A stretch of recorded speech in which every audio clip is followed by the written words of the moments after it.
A Agência Nacional de Petróleo, ANP, divulgou no início do mês de junho o segundo inventário nacional de emissões atmosféricas por veículos automotores. O documento define uma metodologia para o controle de emissões e facilita o cumprimento das demandas do PRONAR, Programa Nacional de Controle da Qualidade de Ar. A segunda edição traz algumas novidades e permite conhecer os impactos das frotas de veículos sobre as emissões de poluentes. Os dados podem ainda ser utilizados para a elaboração de políticas do setor de transporte e mobilidade urbana. Para falar sobre esse trabalho da ANP, a deputada Sara Munhoz, do PCdoB, trouxe à Assembleia Convida de hoje o engenheiro agrônomo Francisco Neves, coordenador-geral da Agência Nacional de Petróleo em São Paulo. Não é isso, deputada? É isso sim. Eu quero dizer para todos, muito obrigado por nos receber e hoje, por incrível que pareça, falaremos sobre assuntos divergentes e convergentes ao mesmo tempo. Um é o petróleo e o outro é a questão de saúde. Então, em diversas ocasiões, no decorrer do dia, nós temos contaminantes atmosféricos. E eles, de um jeito ou do outro, penetram nos pulmões dos habitantes da cidade. Por outro lado, também nós sabemos que ambientes fechados servem como estufas para fungos e sistemas de refrigeração, de ácaro, de bactéria, de resíduo tóxico e assim por diante. Bom, nessa situação, no meio urbano, verifica-se que as condições de qualidade do ar mais críticas, graças às emissões de poluentes, são oriundas principalmente da circulação de veículos automotores e da produção industrial. Enfermidades como câncer, enfisema, pneumonia, bronquite, gripe, insuficiência respiratória são uma presença certa em toda a cidade, principalmente naquelas onde a frota é maior. Os efeitos da poluição atmosférica não atingem a todos da mesma forma. Principalmente idosos e crianças sofrem mais com esse problema. As consequências são dramáticas e aí elas se caracterizam por internações e, em último caso, até a morte. Francisco Neves, por favor, nos ajude. O que fazer para que não haja a exacerbação dessas doenças já citadas e de outras pré-existentes em indivíduos vulneráveis, como cardiopata, como aqueles que já têm a doença respiratória, como bronquite, rinite, né? Que ao serem expostas a essa poluição, podem piorar e podem vir a dar internações de longa permanência. Hoje, o que a ANP tem feito para melhorar esses níveis de poluentes no ar nas grandes metrópoles? Olha, os combustíveis, eles são um dos elementos assim, de maior poder de poluição das grandes metrópoles. E o são porque as pessoas consomem muito. Tem muitos carros e cada vez mais consomem mais combustíveis. Nós tivemos, deputada, no ano de 2012 para 2013, um crescimento no consumo de combustíveis no Brasil em torno de 5%, o que representa quase 3 vezes o crescimento do Produto Interno Bruto do Brasil, do PIB. É um crescimento muito grande. Isso tem o seu lado positivo, né, que diz respeito à renda da sociedade, que aumentou. As pessoas passaram a ter um rendimento melhor e passaram a comprar mais carros e a consumir mais combustíveis, etc. O desafio nosso como agência reguladora, que nós temos 3 grandes papéis na nossa sociedade. Um diz respeito a autorizar as atividades da indústria de petróleo. Outro diz respeito a regular, estabelecer regras. E o terceiro, fiscalizar. Nós atuamos nesses 3 campos também focado com o desenvolvimento tecnológico.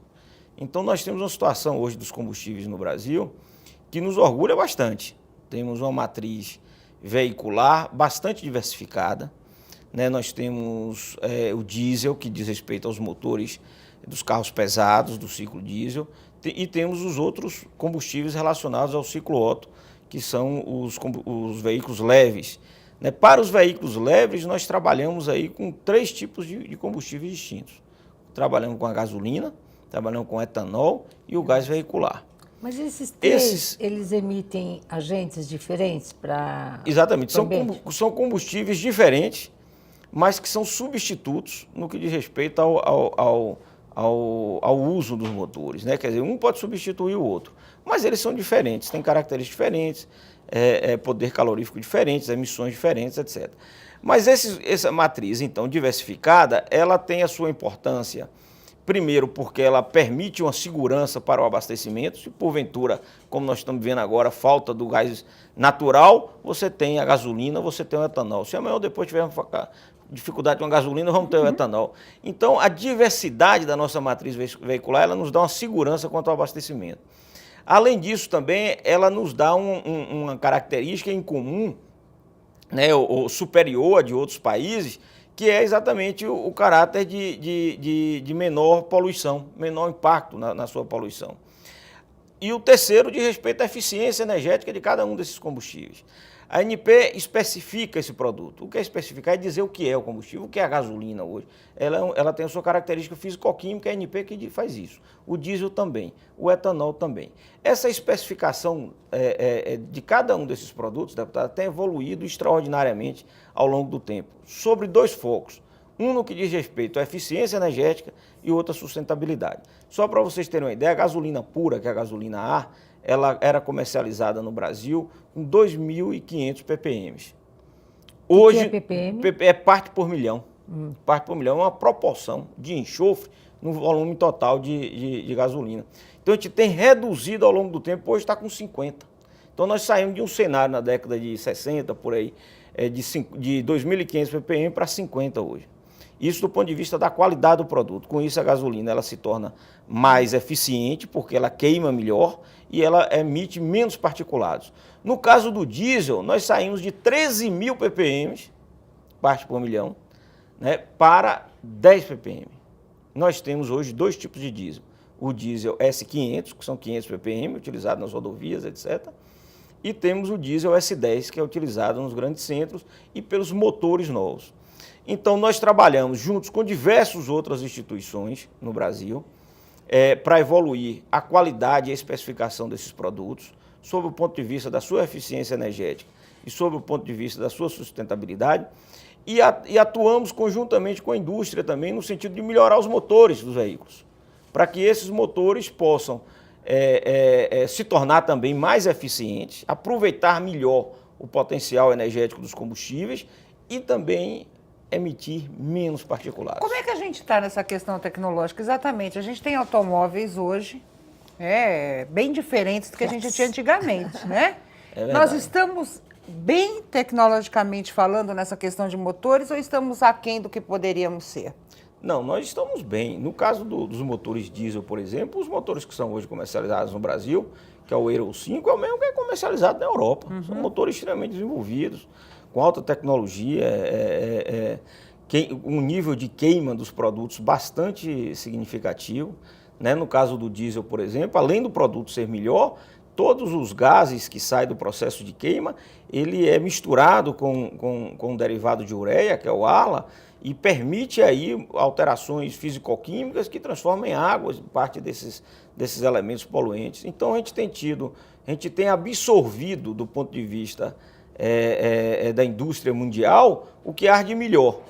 E temos absorvidos e transformados em situações, para as particularidades do Brasil, também muito melhores. Porque outros países não têm as condições que nós temos de ofertar na escala e nos preços que a gente oferta, e na abrangência, porque não falta combustível em lugar nenhum desse país.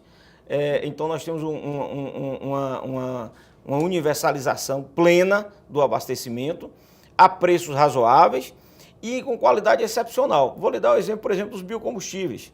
Os biocombustíveis, ele é presente em praticamente todos os produtos. Não é comercializado gasolina A no Brasil, é proibido, não tem. Toda gasolina que se comercializa aí, ela tem um percentual de anidro. De álcool anidro, de etanol anidro, que hoje varia de 18% a 25% de acordo com a conveniência do mercado. E o biodiesel, todo comercializado no Brasil, à exceção do diesel marítimo, que é comercializado envolve o mercado internacional, então tem uma especificação internacional. Mas aquele que é comercializado no território nacional, para as frotas normais, etc., ele usa 5% de biodiesel, vai passar a usar 6% agora a partir de julho e de novembro 7% de biodiesel.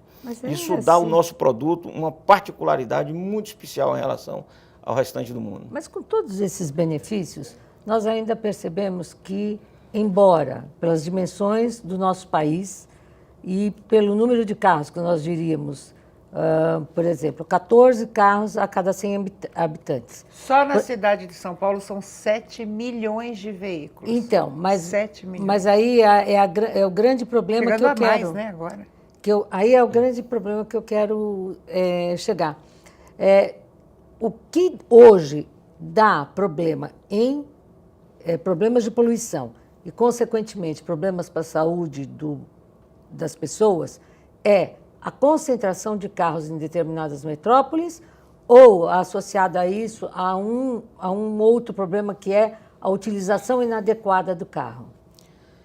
Eu acho que nós temos as duas coisas, né? O Brasil, se você comparar a quantidade de carro por habitante do Brasil com o mundo desenvolvido, com a Europa e com os Estados Unidos, nós temos menos. 14. Nós temos pois 14. eles têm muito mais lá. Nós temos O que 14 quer no Brasil. dizer- Mas o tem uma carro- consciência diferente de uso, né? Pode De ser que utilização tenha, pode também. ser que não. Tem que ver as circunstâncias, né, as sub-regiões, etc. Mas, de qualquer maneira, o problema, na minha leitura, diz respeito não propriamente ao carro em si, né, mas porque o carro é um elemento, por assim dizer, próprio da civilização moderna, né, e as pessoas querem o carro. Como é que você vai fazer? Não tem como restringir a aquisição de um bem de consumo que tem sua utilidade e tem o desejo da população de adquirir. Eu acho que o desafio está posto o seguinte: que carros nós precisamos ter, ou que as pessoas querem ter? As pessoas precisam querer carros mais eficientes, que poluem menos, né, que passam a reter mais no seu sistema de distribuição de gases os elementos, os particulados pesados, etc. Que combustíveis nós precisamos ter? Nós precisamos ter combustíveis cada vez melhores. Esse esforço que eu relatei aqui há pouco, que a agência faz junto com um conjunto de outros atores, outros órgãos públicos, né, como é o caso do IBAMA, da Agência Nacional do Transporte Terrestre, das empresas privadas, da própria indústria automobilística.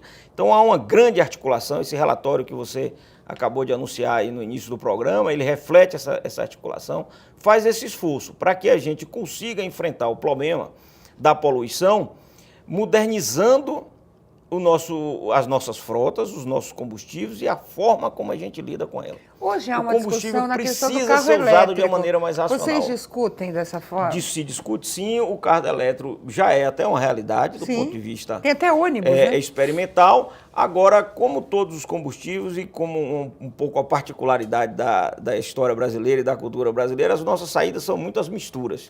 O carro elétrico, ele funciona também com gasolina, né? E funciona pode funcionar também com etanol. E por aí vai. Então, é o problema das misturas. O sistema hoje eletrônico e as tecnologias modernas permite ao consumidor usar essa variação de fontes de energia para movimentar o carro dele de acordo com a conveniência dele e da compreensão dele em relação ao uso do veículo. Se ele tem uma compreensão positiva de que deve usar o veículo no sentido de que ele deve impactar da menor maneira possível o meio ambiente e usá-lo de uma maneira mais racional possível, ele vai ter um mecanismo de fazer isso, do ponto de vista tecnológico. Eu acho que esse que é o caminho. Nós não vamos enfrentar o problema da poluição voltando no tempo.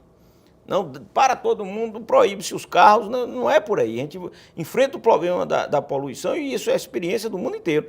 É com mais tecnologia, com mais desenvolvimento, né, e com mais também educação e uma visão adequada de como lidar com esses instrumentos no mundo moderno. A tendência, há pouco eu conversava com a deputada, Sara, de que a tendência é as pessoas terem os carros e usarem menos e passar a valorizar mais o transporte coletivo, desde que naturalmente o transporte coletivo seja assim o permita. né? Mas esse é o esforço e nos parece que é a tendência no que diz respeito à evolução desse cenário. O carro flex já é uma das políticas públicas desenvolvidas pela ANP visando a melhora dessa condição de agentes poluentes no ar? Pois é, o carro flex é uma revolução, né, do ponto de vista tecnológico, verdade. que ocorreu de 2004 para cá, e no centro está o problema da atitude do consumidor, né, porque o carro permite ao consumidor escolher qual é o produto que ele vai usar. Ele pode usar o etanol, ele pode usar a gasolina, ou ainda pode usar o gás natural.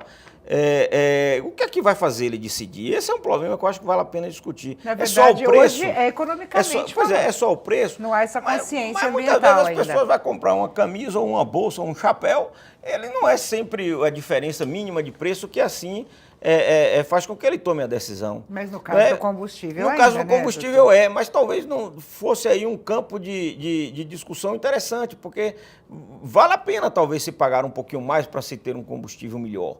E muitas vezes um gostaria até de pagar, mas não tem o dinheiro para pagar. O outro tem para pagar e gostaria de pagar, então esse deve usar e pagar um pouco melhor para ter uma mistura, uma composição de fontes energéticas que causam menor impacto para a sociedade.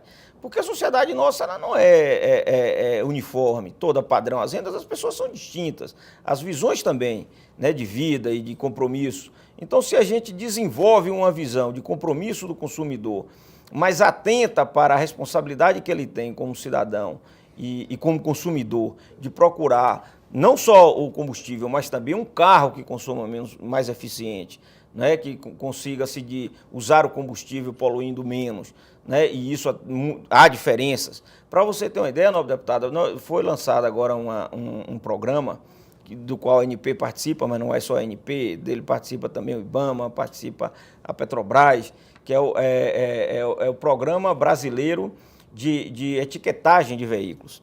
Com esse programa, você vai no site hoje e você consegue calcular qual é o carro que, dentre os diversos carros que são ofertados no mercado nacional, qual é aquele que tem a maior eficiência energética. Como você faz, por exemplo, com a geladeira. Se você for comprar uma geladeira hoje na loja, você olha, tem aquela plaquinha lá, que é uma etiqueta, na verdade, uma etiqueta de consumo, né? E ali você pode dizer, não, olha, eu posso preferir um que consome mais ou que consome menos. O sujeito que tem compromisso com o uso racional do energético, ele vai preferir um que consome menos. O carro, hoje, você tem um dispositivo desse, público, gratuito, feito pelo governo junto com as indústrias, você entendeu? Que está à disposição para você escolher o seu carro em função do aspecto da eficiência energética, do que gasta menos. Falta informação, Mas, né? e precisa da atitude do consumidor. Porque o consumidor também pode atentar para isso ou não. Ele pode dizer o seguinte, olha, não quero saber muito com esse negócio de economia de combustível, não. Meu negócio é andar de carrão. E aí bota um carro de todo tamanho que, em vez de gastar, rodar 10, 15 quilômetros com litro, passa a rodar 3 ou 5. Então, isso é um pouco a atitude. Eu acho que a gente tem que construir no país uma atitude assim, desenvolvida, moderna, de lidar com os energéticos no geral. Né? Acho que, particularmente com os combustíveis. A energia é um suprimento fundamental. Todo canto tem energia. Sem energia, nós estamos liquidados. Mas, professor, com tantos problemas e tantas situações aqui apontadas, por que o tal do combustível completão, dito etanol, não fica de vez nesse país e na cabeça das pessoas e com preço um pouco menor? Pois é, o etanol é um sucesso, né? Uma jabuticaba, por assim dizer, brasileira, porque é um produto que tem muito a marca do Brasil, desde a sua origem, etc. E tem evoluído bastante o etanol, mas não o suficiente ainda para se tornar aquele produto que ganhe uma amplitude plena, digamos, no nosso mercado e mesmo no mercado internacional. Né? O etanol, para vocês terem uma ideia, a gente usa o etanol na gasolina desde Getúlio Vargas, desde 1935. De Getúlio Vargas até o governo Geisel, quando veio o Proálcool, essa mistura foi em torno aí de 5% a 7%, variando de período para período. Mas, e quando chega em Geisel, então, com o programa Proálcool, teve uma grande revolução, um desenvolvimento tecnológico extraordinário, aumento da produção. E nós fomos o primeiro país do mundo, deputado, a tirar o chumbo da gasolina, por causa do etanol. O chumbo que era usado para melhorar a octanagem, não é? e racionalizar, digamos assim, a queima do combustível, ele foi usado no mundo inteiro até 1996, aproximadamente. No Brasil, nós deixamos de usar praticamente em 1989. Em 1992, nós já não usava nada, absolutamente nada. 4 anos antes do resto do mundo. E isso graças ao etanol. Nós somos Então, autossuficientes hoje em petróleo, doutor Francisco? olha, nós estamos importando petróleo, um pouco, não é grande coisa do ponto de vista do petróleo bruto, mas importamos gasolina, estamos importando também diesel. E o diesel nós somos historicamente importadores, né? Já tem um bom período. GLP, na verdade nós estamos vivendo um cenário de crescimento de consumo muito grande no país. Esse crescimento ele se deu rapidamente e a indústria nacional não foi capaz de responder na velocidade com que esse consumo se estabeleceu. De qualquer maneira, a tendência é que no curto prazo a gente volte a essa condição de autossuficiência. Não só do petróleo bruto, mas dos seus derivados. Mas não corremos risco hoje de ter aquelas crises que tivemos. Não é absoluto. O produto que a gente importa mais é a gasolina, em torno de 15%. A gasolina não, desculpem, é o diesel. A gasolina a gente está importando aí em torno de 7%. Entendeu? De todo o nosso consumo, que cresceu imensamente. É um consumo gigantesco. Nós consumimos hoje no Brasil algo em torno de 140 bilhões de litros de combustível por ano. É muita coisa. E o gás? E o gás também é um grande energético. Nós, até 2004, o gás e os biocombustíveis, né, à exceção do etanol, que não era... Não se tinha o tratamento adequado de biocombustível, né? Mas até 2004 isso não fazia parte assim da nossa matriz energética, de uma maneira formal na lei. Ele entra na lei, né, a partir de 2004 e não só o biodiesel, o etanol, como o gás natural. A própria agência, quando foi criada, era só isso, a Agência Nacional do Petróleo. A partir da entrada desses novos fontes de energia, a gente mudou-se então o nome, a lei foi alterada e passamos a nos chamar de Agência Nacional do Petróleo, Gás Natural e Biocombustíveis. Nós somos importadores também de gás natural, deputada, e apesar de temos aumentado muito a nossa produção, né, mas ainda assim estamos importando muito, mas a perspectiva é que a gente também tenha um volume gigantesco de gás agora a partir de 2020, 2025. Há um aumento do uso de gás por carros particulares? A gente viu um movimento muito taxista, né? Há esse movimento ou ainda existe uma certa resistência de veículos particulares com gás natural? Olha, não há resistência do ponto de vista assim, mais cultural, não. Nós estamos com dificuldade de suprimento propriamente do gás natural para este fim, que é o gás veicular. Porque que é uma outra preocupação na política energética que nós temos que ter, na cadeia onde nós priorizarmos, né? O gás é muito utilizado na indústria. E ele é utilizado na indústria não apenas como energético para queima, mas ele é usado na petroquímica, por exemplo, como insumo industrial, como matéria-prima da indústria. E esse uso do gás como matéria-prima da indústria ele é prioritário. Ele é prioritário. Né? E que, por vezes, em algumas circunstâncias, não tem substituto. É diferente do uso dele na gasolina.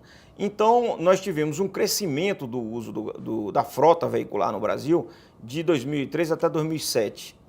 Chegando aí a mais ou menos 6% da frota nacional, em 2007. De 2007 para cá, nós tivemos uma queda. E hoje está em torno de 3,5% de todos os carros que nós temos no Brasil podem usar gás veicular se quiser. A gente vai para o intervalo rapidinho. No próximo bloco, deputada, vamos falar sobre o inventário, né? Eu anunciei, saber o que mudou, como é que é feito esse inventário, em que situações ele é utilizado, quanto tempo demora, como é que a ANP se mobiliza para realizar esse estudo, mas a gente vai falar sobre isso no próximo bloco, não saia daí.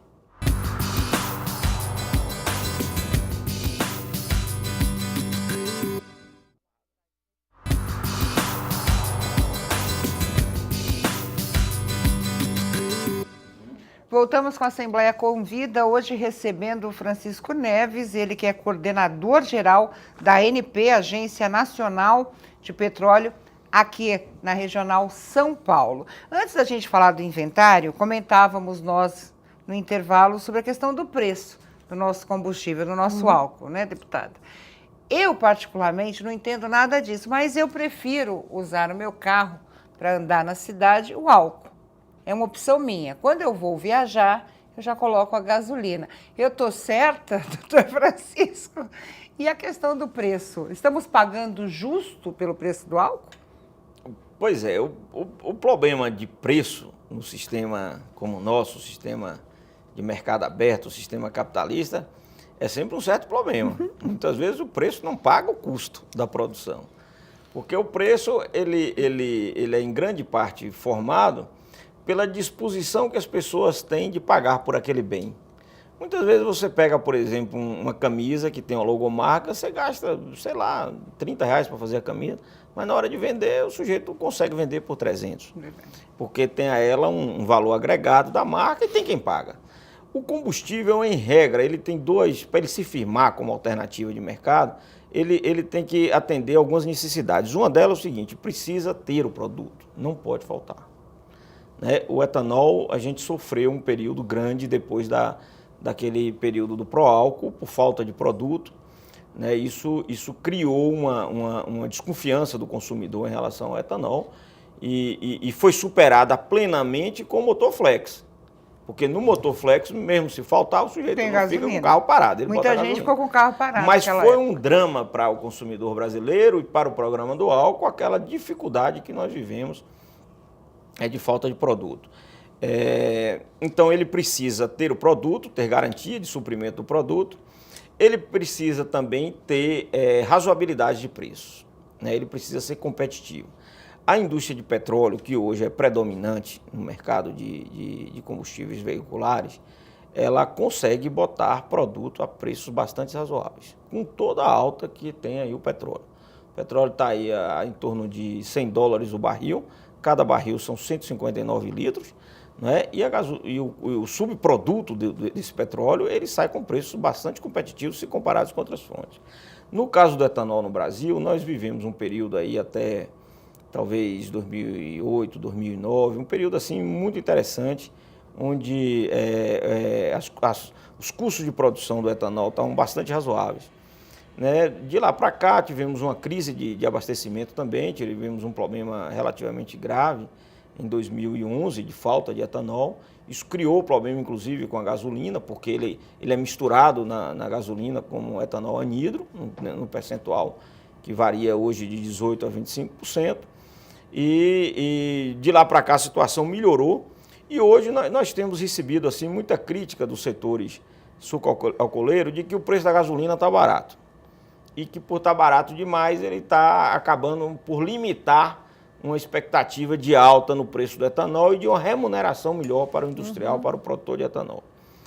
Nós olhamos com certa cautela essa crítica, né? Primeiro porque não é muito simples, ao contrário do que se dizem por aí, que o governo é intervencionista, mexe demais no preço. Não é bem assim. O governo é extremamente cauteloso para interferir nas questões de preço, porque sabe que é um elemento muito complicado atuar nisso no mercado, numa sociedade onde o mercado é um mercado aberto, é de livre concorrência. Tanto que dependendo da bandeira você tem preços diferenciados. Exatamente, mas de qualquer maneira, no caso a gasolina, né, ela tem, os combustíveis no geral, têm uma influência muito grande na inflação.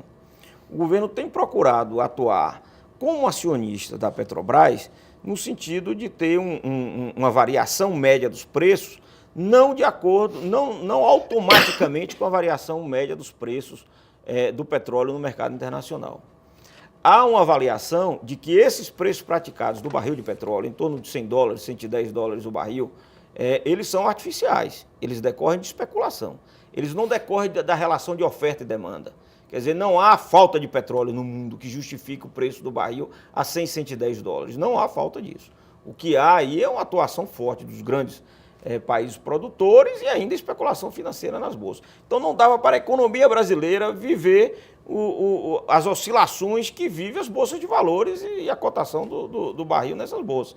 Então tem se atuado, o governo tem atuado na condição de acionista junto à Petrobras, de se trabalhar os preços médios históricos do barril de petróleo. E com base nesses preços médios históricos, preços internacionais, médicos históricos do barril de petróleo, estabelecer a política de preços para a refinaria aqui no Brasil. Entendeu? Quer dizer, uma política interna mesmo. É uma atuação do governo na condição de acionista junto à Petrobras. Né? Essa atuação vem ocorrendo, né, com cuidado, portanto, não é uma coisa assim abrupta, né, generalizada, já de algum tempo, desde 2003, 2004, as oscilações do preço dos combustíveis no Brasil não varia automaticamente de acordo com a variação da cotação do dólar, né? Isso se dá em função dos preços médios históricos, quer dizer, varia sim de acordo com o mercado internacional, mas não automaticamente, né? De acordo com a média histórica em função da percepção indiscutível de que a especulação é muito forte nesses mercados, né? Agora, esse cenário, o governo procura também atuar no sentido de reduzir o custo de oferta do produto, então tirou a CID da gasolina, tirou a CID do... A CID é uma contribuição sobre domínio econômico, é uma espécie de uma taxa, um imposto que o governo cobrava para financiar a infraestrutura na área de transporte, então o governo perdeu essa receita para que dessa maneira não criasse menores custos da oferta desses combustíveis e evitando assim altas e, por conseguinte, impacto na inflação.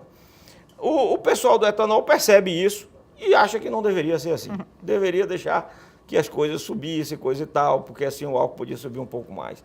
Eu acho que o combustível no Brasil não é barato necessariamente, são razoáveis os preços, né? Eles não têm sido caros no sentido de impedir o crescimento do consumo, é tanto que, como eu disse a vocês, o crescimento do consumo tem dado aí em torno de 5%, né, 3 vezes mais do que o PIB, então tem crescido, mas também não é exatamente barato que você que não remunere a indústria, não é bem assim. Eu acho que há sim uma remuneração aquém talvez do que seria o desejável. Agora, o problema do etanol no Brasil, há um problema objetivo que diz respeito, na minha leitura particular, né, aí eu tiro aqui o chapéu, peço licença para tirar o chapéu da ANP, deputada, para dizer o seguinte: há uma necessidade de grandes investimentos na indústria sucroalcooleira no que diz respeito à tecnologia, particularmente na produção da cana, né? Se você pegar, por exemplo, a soja, há 20 anos atrás, tanto a soja como o milho, né, que são produtos mundiais, commodities naturais, recebiam um investimento extraordinário no mundo inteiro, inclusive no Brasil, através da Embrapa. Então, hoje quando no Brasil a gente consegue a variedade da soja para entrar nos cerrados, que são as regiões do centro-oeste, isso expandiu extraordinariamente a lavoura da soja. Quando você vai para a cana, o nível de desenvolvimento tecnológico em outros biomas para a cana está muito, muito devagarzinho. Mas Se você pegar engenharia genética na cana, está muito devagarzinho. Então há uma necessidade de forte investimento tecnológico no desenvolvimento da cultura da cana em si e em toda a cadeia da produção de etanol. Mas estamos aí falando já do segundo... Mas com incentivo também. Precisa incentivo. E isso não é uma coisa muito simples, porque o Brasil tem uma tradição, não sei exatamente por quê, mas ela é contrária ao que ocorre na maioria dos países. A empresa privada quase não investe em pesquisa, fica achando que é só obrigação do governo. E o governo, deputado, se você olhar direito, se você pegar todos os governos do Brasil, as chamadas participações governamentais de toda a renda da nossa economia, representa mais ou menos 1/3. É o que você fala aí, quanto é que custa os impostos para pagar no Brasil? É 1/3. Você paga 1/3 do seu salário, do seu produto, etc. 1/3 é a renda pública, digamos assim, ou o quinhão do poder público. 2/3 é das empresas, das pessoas, da sociedade no geral. Então o poder público, se fizermos uma analogia simples, o poder público é limitado a essa capacidade objetiva que ele tem, que é de 1/3. O poder público sozinho não resolve coisa nenhuma. Ele precisa do apoio e do desenvolvimento da sociedade. No caso da pesquisa em tecnologia da cana, precisa do forte empenho das indústrias privadas, das empresas privadas. Precisa desse forte empenho. E do governo também. Mas o álcool é sustentável? O álcool é sustentável, sim, tem sido ao longo do tempo, né? Tem sido ao longo do tempo. Ele tem vivido dificuldades, como está vivendo agora dificuldades. Está vivendo dificuldades, que envolvem aspectos financeiros, aspectos tecnológicos, né? Mas tem sobrevivido e vai, na minha leitura, superar, sim, essa crise. E a nossa expectativa é que, se não no curto prazo, pelo menos no médio prazo, o etanol consiga atingir o sonho de ser mesmo uma grande commodity mundial, né? Agora, a cana é uma coisa hoje praticamente do Brasil para a produção de etanol. Se for nos Estados Unidos, produz etanol do milho. Né? Então, cabe a nós desenvolver essa tecnologia, não vão ser os americanos que vão desenvolver para nós. Nós estamos aí agora, deputada, com a tecnologia do etanol de segunda geração, que é fazer o etanol a partir do bagaço da cana. Se isso ganha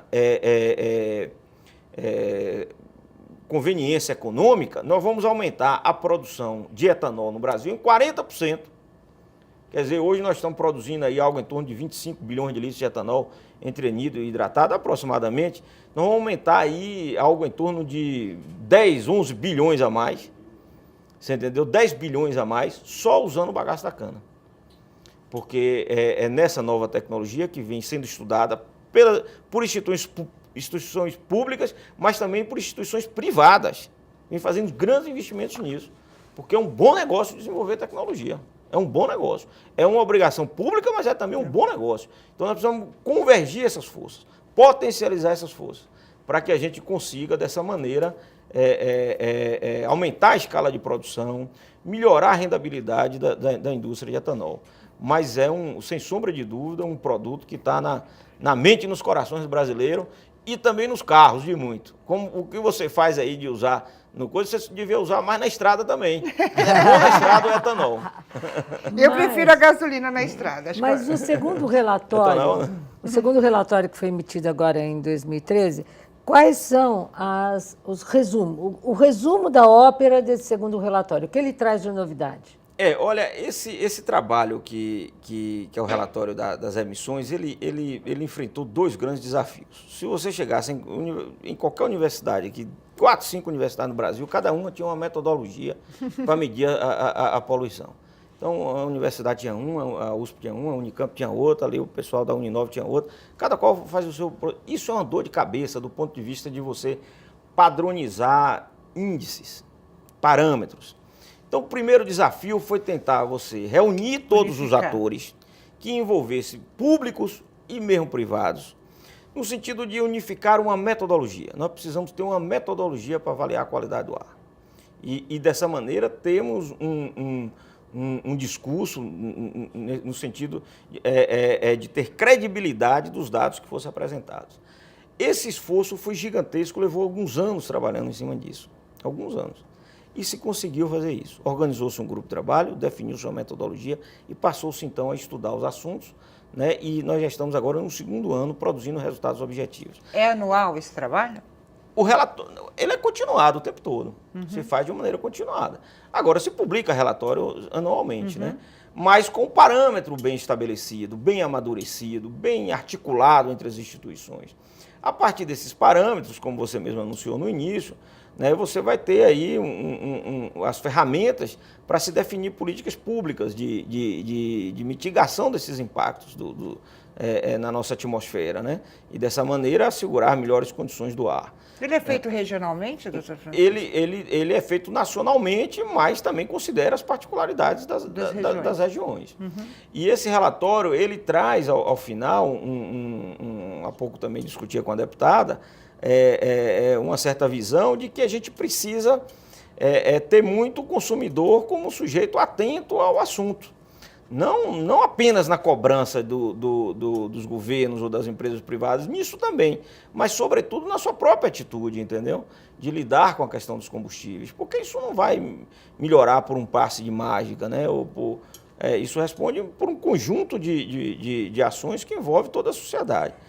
Nesse conjunto de ações que envolve a sociedade, o rodízio realmente dos carros, da frota, 20% parado, realmente é um fator que impacta na emissão? Positivamente, né? Positivamente, diminui realmente a emissão? Não. Diminui, sim. Porque é uma leitura Ela é antipática. É uma leitura meia pragmática. Estou falando já né? em ampliar Se você reduzir 20% da frota, você tem que menos ficar rodando. Essa é a leitura mais superficial que a gente faz. É claro que muita gente diz o seguinte, não, o cara tem outro carro, roda com o outro, ele passa a usar mais o mesmo, coisa e tal. Tem uma série de abstrações sobre isso. Mas você tem uma série de políticas restritivas, como essa do rodízio. A inspeção veicular. Se fala, por exemplo, da inspeção veicular. Essa não, da inspeção veicular, eu acho que é por o lado mais do fomento, do estímulo a uma postura de cuidado com sua máquina, com os motores do seu carro, para que filtros, etc., bico, injetores funcionem adequadamente. Mas, no caso, você tem, além do rodízio, você tem a restrição, por exemplo, de uso de caminhões em determinados horários aqui em São Paulo. Se fala em pedágios também para se cobrar dentro da cidade. Um monte de políticas, políticas restritivas. Elas existem, têm sua importância, seu valor. Eu, pessoalmente, eu sou mais adepto das políticas pelo outro lado, que estimulam a mudança de comportamento. A educação, né? Uma atitude mais proativa, entendeu? De que a gente faz... Aqui no Brasil, deputada, se cultuou a ideia de que o sujeito só corrige se você criminalizar, se você penalizar. Você mexer no bolso. Eu acho que isso é um certo preconceito contra o nosso povo, não é verdade. Eu acho que as pessoas mudam se forem convencidas de que precisa mudar, entendeu? Porque isso vai ser melhor para elas. Mas no primeiro momento precisa mexer no bolso, foi como o cinto de segurança. Todo mundo reclamava. Eu acho porque a multa era muito alta. Mas você acabou se adaptando ao uso. Hoje a primeira coisa é instintivo. Nós temos, né? Eu acho que tem os dois caminhos. Nós temos uma rica e gigantescas experiências de atuação nessa área da repressão, da criminalização daquilo que do ponto de vista conceitual ou de organização da sociedade a gente condena. Então nós temos uma rica experiência disso. Nós temos uma lei para proibir tudo. Entendeu? Agora, nós temos pouca coisa. Eu não estou criticando isso. Agora eu estou achando que isso é insuficiente. Foi a forma Nós temos que estimular mais o outro lado, que é o lado mais da postura mais ativa. A nova deputada Sara, ela está rindo porque o deputado é que faz muita lei. Entendeu? Então, seja os municipais, os estaduais ou os federais. Entendeu? Então, acaba ficando muito essa ideia. Eu acho que a gente tinha que ter, por parte da sociedade, dos governos, das empresas, né, uma postura assim, mais de mudar o comportamento, de ganhar uma modernidade na forma de lidar com essas questões da poluição, com as máquinas, com o nosso consumo, entendeu? E isso a gente precisa de investir forte na educação, nos ambientes de debate, de ideias, como esse programa aqui de vocês. A gente tem pouquinho tempo agora, vamos fazer um bate-bola, né? Eu Rapidinho. Fazer só uma perguntinha para ele. O que o senhor visualiza para o futuro em termos de melhores combustíveis, redução de poluição e qualidade do ar para que eu tenha menos doentes para eu cuidar? Pois é, esse é que é um problema. A gente tem que trabalhar para que as pessoas adoeçam menos. Eu dei 4. Eu sou otimista, viu? Eu acho que a gente tem um futuro positivo. O Brasil tem evoluído bastante. Eu acho que vai continuar evoluindo por esses caminhos. Que diz respeito a gente ter um avanço tecnológico cada vez maior na área dos motores, de equipamentos, de filtros, para que a gente tenha carros mais eficientes e que poluam menos. Acho que a gente vai continuar evoluindo nos combustíveis, talvez aumentando as misturas dos biocombustíveis, né, seja do biodiesel, seja do etanol, e com isso a gente vai ter um produto mais sustentável e também mais eficiente. Transporte coletivo? Acho que o transporte coletivo, nós vamos, depois dessas manifestações que houveram em junho do ano passado, o transporte coletivo virou pauta de qualquer candidato aí nas próximas eleições. E com razão. Por e necessidade, tem que ser mesmo, né, doutor? Por necessidade. E a necessidade é que movimenta a vida. Eu acho que esses transportes coletivos vão ganhar muita atenção de todos os governantes, dos prefeitos, dos governadores, do presidente da República, dos parlamentares. E nós vamos ter um crescimento extraordinário e uma melhoria muito grande na área de transporte. Porque, na verdade, no médio prazo, né? No médio prazo. Hoje o carro, a gente fala o seguinte, eu falo sempre que eu adoraria chegar à Assembleia por metrô ou ônibus, né? Um ônibus direto para cá. E por que não uma bicicleta, né? Não aguento. Muitas pessoas usam o carro sem vontade de usar. Pois é. Porque você não tem outra alternativa. Se discute, inclusive, a ideia de que o carro, a tendência das pessoas não era deixarem de comprar carro, é comprar o carro, mas usá-lo de uma maneira mais racional, mais eventual. E para o dia a dia do trabalho, usar o transporte coletivo.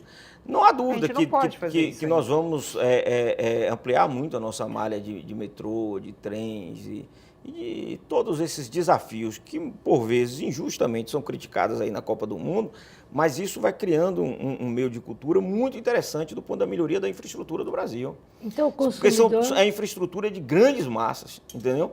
E que algumas vêm dando certo. Esse trem, por exemplo, essa linha fechada que fez agora do Taquerão, da Estação da Luz ao Taquerão, funcionou perfeitamente bem. Você entendeu? Sem dor de cabeça. entendeu? E não parava em canto nenhum. É verdade. E ninguém ficou reclamando porque não parou para pegar o passageiro, o torcedor no meio do caminho. Mas funcionou direitinho. Então, eu acho, e isso foi a gestão. Isso foi a gestão, foi muito positivo. Eu acho que nós temos um futuro promissor. Eu acho que o consumidor também vai melhorar muito, viu? É isso que eu queria Temos saber. um grande campo aí de muita atenção também na área de educação. Mas a ANP vai investir nesse consumidor? Olha, nós investimos, sim. Nós temos porque não dá mais tempo aqui, mas nós temos um programa bastante interessante na área de formação de mão de obra. Qual é o nome desse programa? Não Olha, tem nome ainda? Não, tem. É o PRH, né? Programa de Recursos Humanos que nós temos. Que envolve a formação de mão de obra especializada na área de energia. Então, a gente paga bolsas a estudantes de graduação, pós-graduação, mestrado e doutorado. É um programa muito interessante, numa área muito especializada. Para o consumidor, não se pensou Nós temos nisso? isso, temos o nosso site, né, que é o www.np.gov.br, né, que é um site riquíssimo, apesar de não ser muito... A pessoa tem que usar bastante para se habituar a lidar com ele, mas tem uma série de informações e muitas oportunidades ali para todos os consumidores e também os empreendedores desse país. Então, o futuro que nos espera é melhor? Não há dúvida disso. A qualidade Eu só não do posso ar... provar, porque o futuro é Deus pertence. Mas eu tenho plena convicção. Do primeiro para o segundo inventário, nós melhoramos?